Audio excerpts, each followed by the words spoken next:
आवासीय घर कर्जाको सीमा वृद्धि गर्दै मौद्रिक नीति सार्वजनिक। बैंकको नीतिगत दरमा सामान्य लचकता। बैंक मार्फत रेमिट्यान्स पठाए कम्तीमा 1% थप ब्याज पाइने। 25 लाखसम्मको सेयर र अटो कर्जामा जोखिम भार घटाउने राष्ट्र बैंकको तयारी। हर जग्गाको कर्जामा भने 100% नै जोखिम भार कायम हुने प्रस्ताव।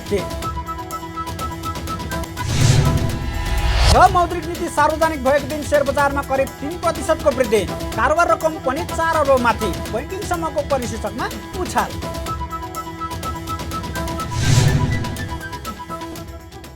नमस्कार, कारोबार समाचारमा स्वागत छ। अब समाचार विस्तारमा। नेपाल राष्ट्र बैंकले घर जग्गा कर्जामा केही लचिलो नीति लिने संकेत गर्दै चालु आर्थिक वर्षको मौद्रिक नीति सार्वजनिक गरेको छ। आइतबार राष्ट्र बैंकका गभर्नर महाप्रसाद अधिकारीले काठमाडौँमा एक समारोह बीच 18 पृष्ठ लामो चालु आर्थिक वर्षको मौद्रिक नीति सार्वजनिक गर्नुभएको हो, जस अन्तर्गत पहिलो आवासीय घर कर्जाको सीमा वृद्धि गरिएको छ।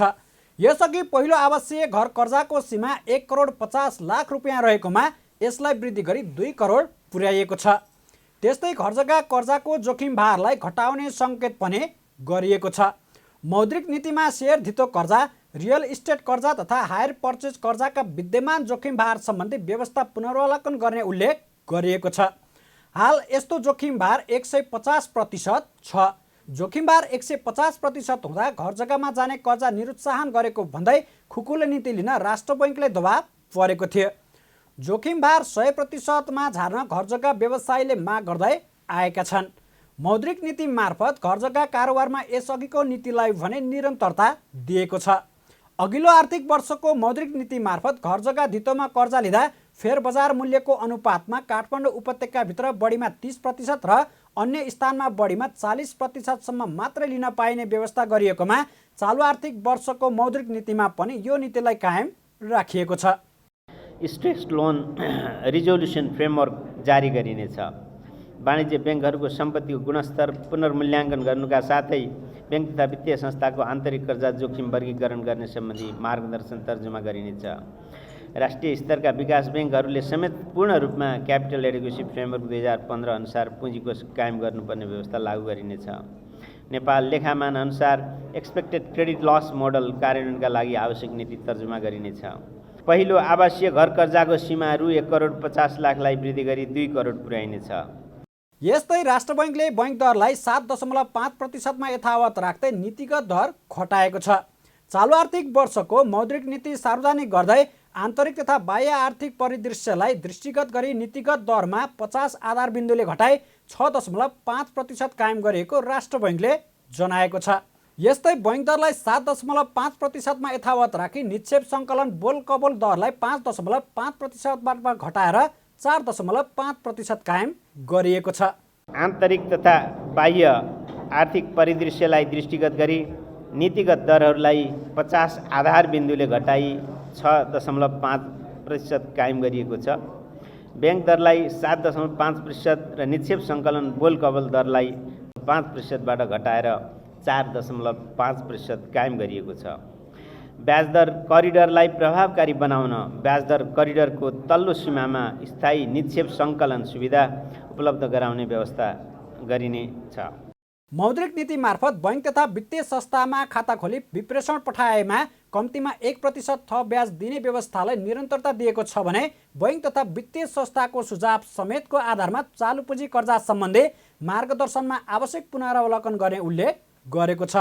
यस्तै कर्जा प्रवाहको वर्तमान अवस्था समेतको विश्लेषणको आधारमा तोकिएका क्षेत्रमा कर्जा लगानी गर्नुपर्ने सम्बन्धी विद्यमान व्यवस्थामा आवश्यक पुनरावलोकन गर्ने, बैंक तथा वित्तीय संस्थाबाट निश्चित सीमाभन्दा बढी कर्जा सुविधा उपयोग गर्ने ऋणीहरूले अनिवार्य रूपमा स्थायी लेखा नम्बर लिनुपर्ने व्यवस्था पुनरावलोकन गर्ने, बचत तथा ऋण सहकारी संस्थाको प्रभावकारी नियमन तथा सुपरिवेक्षणका लागि छुट्टै विशिष्टकृत नियामक निकाय स्थापना गर्न आवश्यक सहजीकरण गर्ने, 2081 असार मसान्तसम्म एकीकृत कारोबार सञ्चालन गरेमा विद्यमान सुविधाहरू उपलब्ध हुने गरी लघुवित्त वित्तीय संस्थाहरूको मर्जर र प्राप्तिलाई प्रोत्साहन गर्ने नीति पनि लिएको छ।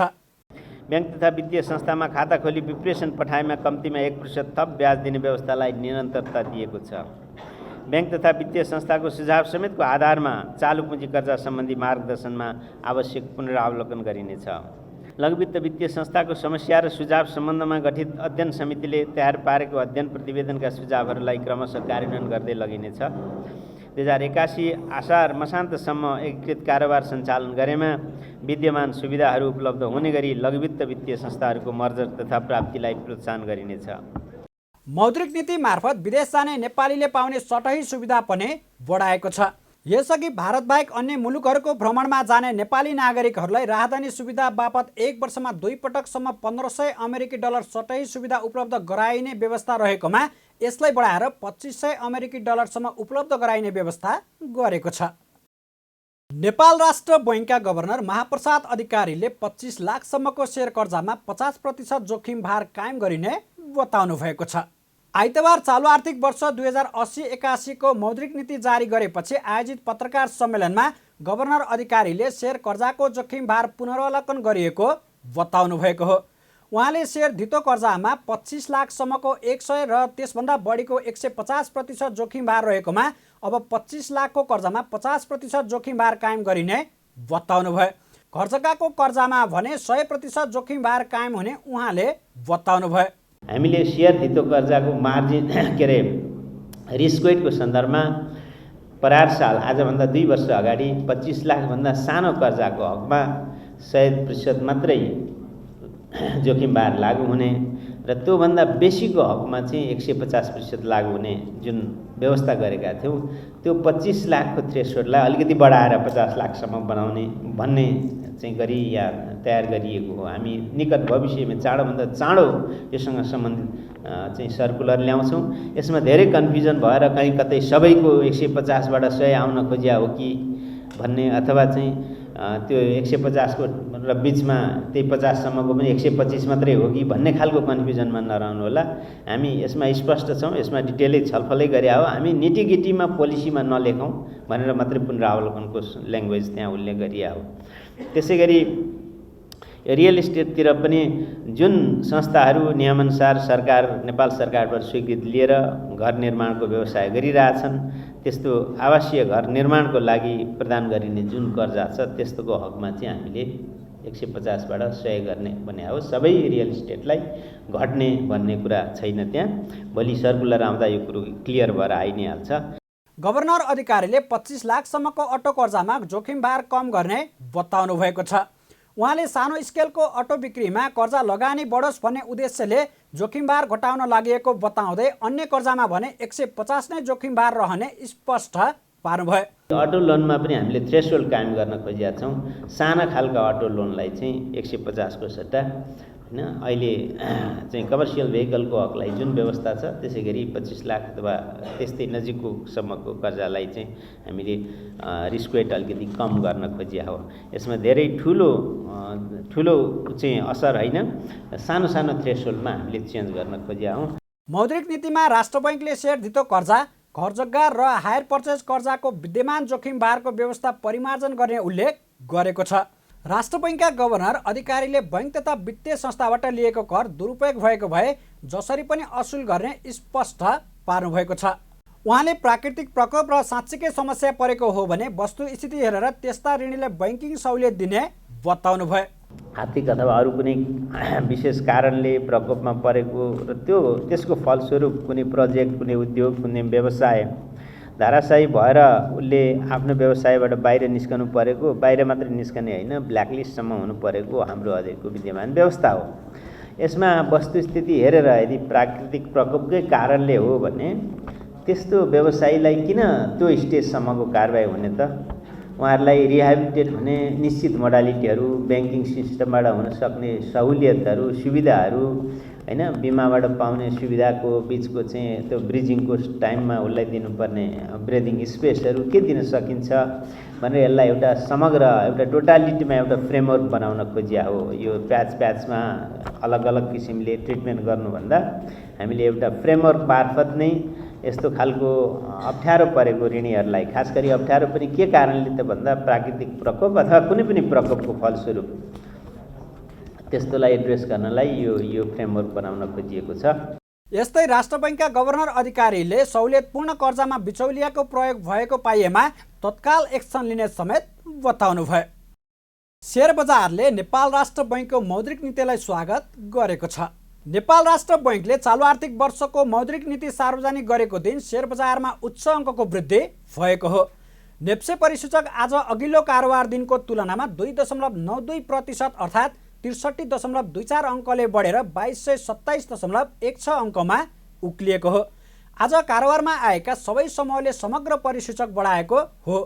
वाणिज्य बैङ्क र विकास बैङ्क समूहको परिसूचक करिब 5%ले बढ्दा व्यापार समूहको परिसूचक पनि 4.10% बढेको छ।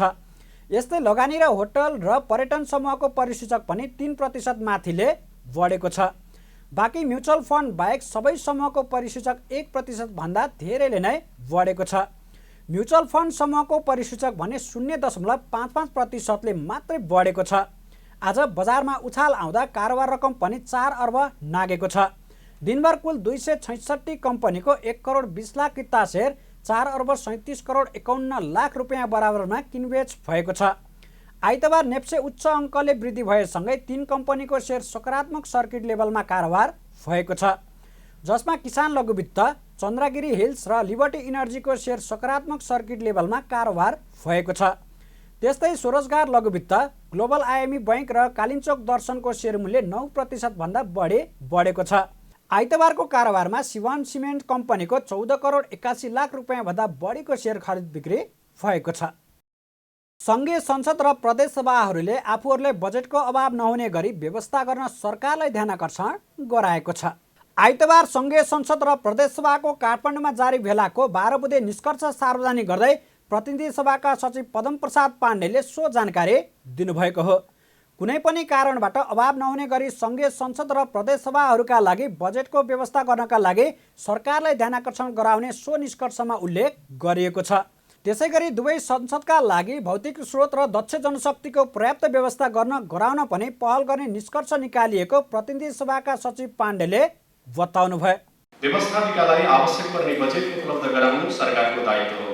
व्यवस्थापिकालाई आर्थिक स्वायत्तताको प्रत्याभूति गर्न र कुनै पनि कारणबाट बजेटको अभाव हुन नदिने गरी व्यवस्थापन गर्न सरकारलाई ध्यानाकर्षण गराउने, संसद र सचिवालयलाई भौतिक स्रोतका साथै पर्याप्त दक्ष जनशक्तिको व्यवस्थापन गर्न आवश्यक प्रयत्न गर्ने। भेलाले संसदको अधिवेशन आह्वान, अन्त्य अधिवेशनमा पेश हुने विधेयकहरू लगायत सरकारी कार्यसूचीमा रहने विषयहरूको सम्बन्धमा सरकारले सभाध्यक्षसँग परामर्श गर्ने पद्धतिको अवलम्बन गर्नुपर्ने उल्लेख गर्दै सोबारे पनि सरकारलाई सचेत गराउने जनाएको छ।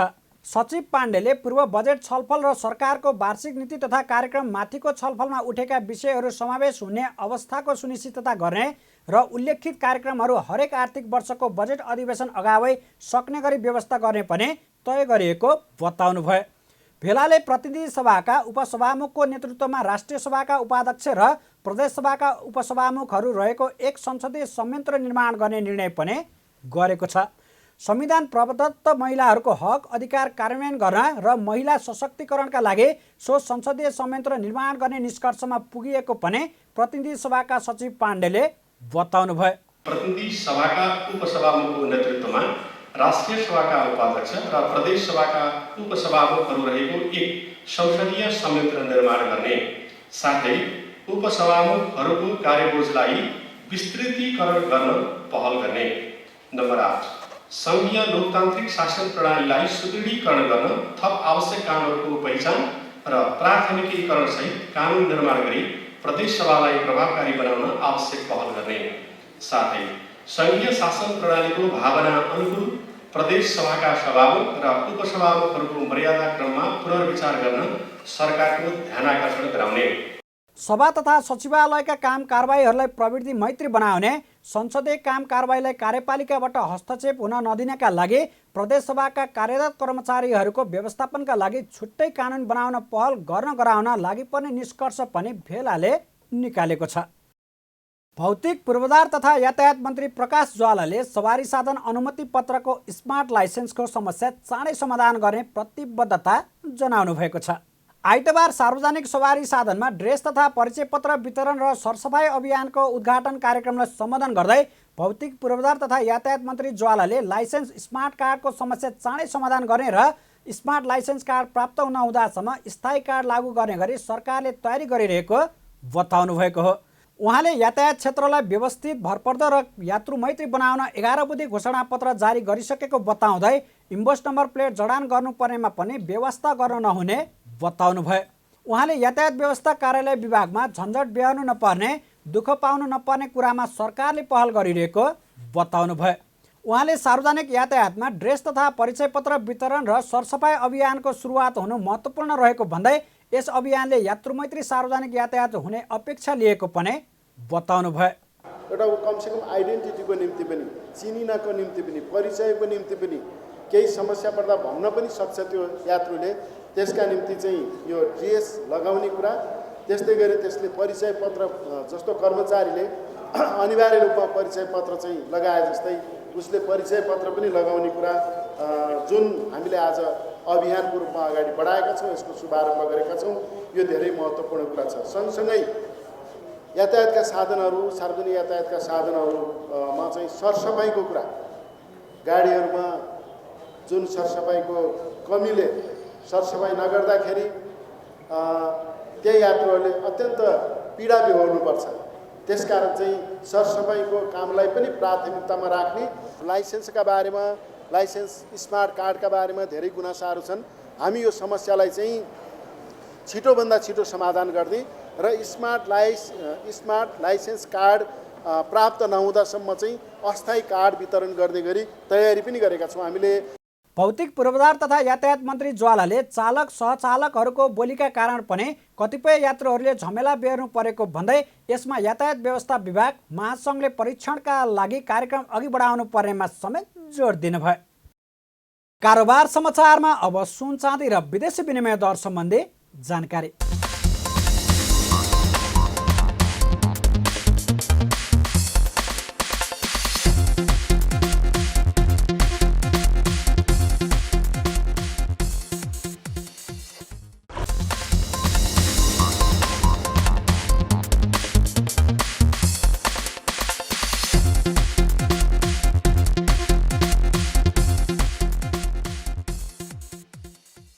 बिदा हुनु अघि अहिलेसम्मका प्रमुख समाचार फेरि एकपटक। आवासीय घर कर्जाको सीमा वृद्धि गर्दै मौद्रिक नीति सार्वजनिक, बैंकको नीतिगत दरमा सामान्य लचकता, बैंक मार्फत रेमिट्यान्स पठाए कम्तीमा 1% थप ब्याज पाइने। 25 लाखसम्मको सेयर र अटो कर्जामा जोखिम भार घटाउने राष्ट्र बैंकको तयारी, हर जग्गाको कर्जामा भने 100% नै जोखिम भार कायम हुने प्रस्तावोक्ति। र मौद्रिक नीति सार्वजनिक भएको दिन सेयर बजारमा करिब 3% को वृद्धि, कारोबार रकम पनि 4 अरब माथि, बैंकिङसम्मको परिसूचकमा उछाल।